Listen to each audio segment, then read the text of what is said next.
Hello friends, তোমরা সবাই কেমন আছো? আমি তো ভালোই আছি। এই যে আবারও চলে এসেছি একটা নতুন ব্লাউজ নিয়ে। তো আজকে তোমাদেরকে ব্লাউজ আমি বানানো শেয়ার করছি না, আমি শেয়ার করছি ব্লাউজের লেফটেনটা কেমন ডিজাইন করছি সেইটা।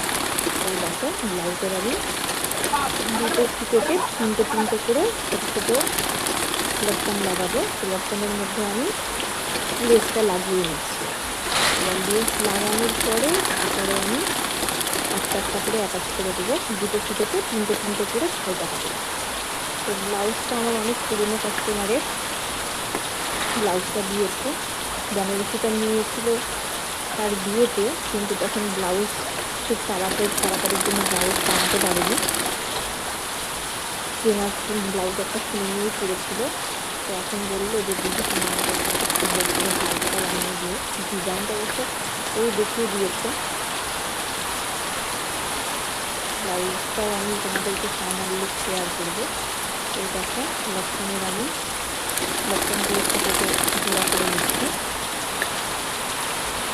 সুতোর দিকে এই যে 2 নম্বর সুতোতে 4টে লেফটেন লাগানো হয়ে যাচ্ছে। দেখো, ব্লাউজের লেফটেনটা সিম্পল করার থেকে জড়ি দিয়ে করলে পরে ব্লাউজটা বেশি সুন্দর লাগে। তো আমি এই জড়িটা শুধু লেফটেনেই ইউজ করেছি, আর ব্লাউজে অন্য জড়ি ইউজ করেছি। ব্লাউজটা ফাইনালি তোমরা দেখতেই পাবে। এই যে আমার সবকটা জড়ি লাগানো কমপ্লিট। এই দেখো, এটা ফাইনাল লুক কেমন হয়েছে তোমরা অবশ্যই জানিও কমেন্টে।